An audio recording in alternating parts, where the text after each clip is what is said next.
Grayson's Hollow was a quiet little town, the kind you pass through without a second thought. But come autumn, the town held a local event that drew visitors from miles around. The Harvest Festival. Families would come for hay rides, pumpkin carving, and cider. But the main attraction was Grayson's Maze, an intricate labyrinth of corn stretching across acres, originally planted by the town's founder, Simon Grayson. As legend has it, the maze held more than just twists and turns. Simon Grayson was a hard-working but troubled man, haunted by the accidental death of his son Will, who had wandered off into the cornfield one afternoon and never returned. No one knew exactly what happened to Will, but Simon was never the same. After Will's disappearance, Simon continued tending to the corn as if his son would return one day, and every year he expanded the maze, cutting deeper and deeper paths. The locals whispered that Simon went mad with grief, swearing he could hear Will's voice calling him into the corn, especially at dusk. By the time Simon passed away, the maze was enormous, and people said it carried the echo of his grief, a sadness so heavy it almost felt like the field had a life of its own. This October, a group of friends, Emma, Leo, Nora, and Sam, decided to check out the maze for the first time. They'd grown up in Grayson's Hollow, and while they knew the stories, they shrugged them off as old town superstitions. The maze was just that, a maze. But early this year, there were rumors. Someone claimed to have heard whispering coming from the maze late at night, a soft voice, like that of a child. The four friends laughed it off as small-town theatrics, but they couldn't deny the thrill of curiosity, so they made a pact. They'd go after the festival had closed and explore the maze alone. Just before midnight, they slipped into the field. The full moon casted a cold, silvery light over the stalks, which rustled in the chilly breeze. The maze looked different in the dark though, larger somehow. The shadows played tricks on their minds, and the towering corn walls seemed to stretch endlessly. They laughed and joked at first, goofing off as they took turns choosing paths. But as they went deeper, something changed. The wind stilled, and an uncomfortable silence settled over them. The usual nighttime sounds, the chirping of crickets, the occasional hoot of an owl, seemed to all vanish. "This place is creepy at night," Nora whispered, clutching her jacket tighter. She was usually the calm one, but there was something about the quiet that felt wrong. "Come on, you're not scared of some corn, are you?" Sam teased, trying to lighten the mood. They continued, but the pathways began to blur together, every turn looking like the last. The group's laughter faded, replaced by nervous glances. After a while, they realized they somehow looped back to the same spot several times, a small clearing with a strange old scarecrow. It wasn't there during the festival, and they hadn't seen it on the earlier rounds. The scarecrow was unsettling, to say the least. It had old tattered clothes, with straw spilling from its arms and legs.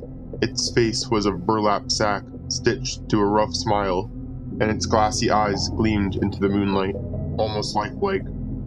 "All right, I swear this thing wasn't here before," Leo said, his voice wavering. The others exchanged nervous looks. "Well, maybe we should head back," Emma suggested, trying to sound calm. "We're obviously going in circles." They turned around, retracing their steps, but the maze resisted them. Every turn seemed to lead them further in. At one point, they found themselves back at the clearing with the scarecrow, though none of them could remember how they returned.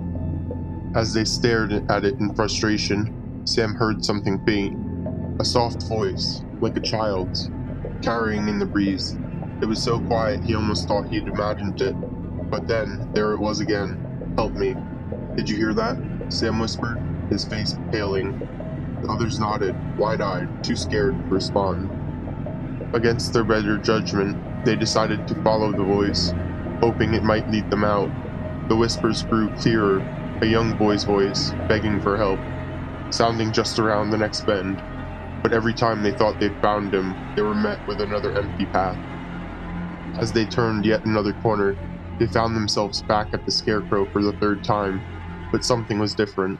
The scarecrow's head had tilted, just slightly, its glassy eyes now focused on them. That thing moved, Theo stammered, backing away. Emma's heart pounded in her chest. She took a step back, her mind racing. Let's get out of here. We'll just run straight. There has to be an exit eventually. They took off, running down the narrow paths, the corn scraping at their arms. But no matter how fast they ran, they always ended up back in the same clearing. And each time, the scarecrow was there, watching, its head turned slightly more towards them. Exhausted and on the verge of panic, Emma finally screamed out, "Let us go!" In the end, silence that followed. They heard the voice again, clear and desperate. "I can't get out. Help me." Nora, terrified, dropped to her knees, clasping her hands over her ears. "Make it stop. This isn't real. This can't be real." Emma crouched beside her, her hands shaking as she tried to comfort her friend. Leo and Sam looked around frantically, but there was nowhere to go, nowhere but back to the scarecrow, whose hollow eyes seemed to be waiting for something. Then, as suddenly as it started, the whispers stopped. The maze fell into complete silence. They turned back to the scarecrow, hoping maybe it would show them a way out. But this time, they saw something else, a plaque on the ground beneath them, half hidden by the soil. They knelt down and read it, "In memory of Will Grayson, beloved son." Emma gasps. It's his son, Simon Grayson's son. Just then, the corn rustled, as if touched by a breeze, and a soft childlike voice spoke again. "I've been waiting so long." And then they saw it, a faint figure of a young boy, standing just at the edge of the clearing, looking as real as anything. Though tinged with ghost-pale light, his face was sad, lost. He looked at them with pleading eyes. His voice echoed the silence. "Can you help me find my way home?" Heart pounding, Emma nodded, reaching out a trembling hand. The voice's face broke into a small, hopeful smile, and in that instant, a new path opened up behind them, a path that hadn't been there before.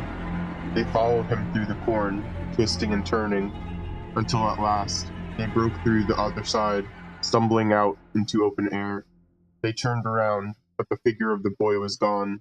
Behind them, the corn swayed but gently, and the maze looked quiet once more, just rows of harmless stalks in the moonlight. As they walked back towards town, none of them spoke. They didn't know if anyone would believe them, but they'd felt the truth of it.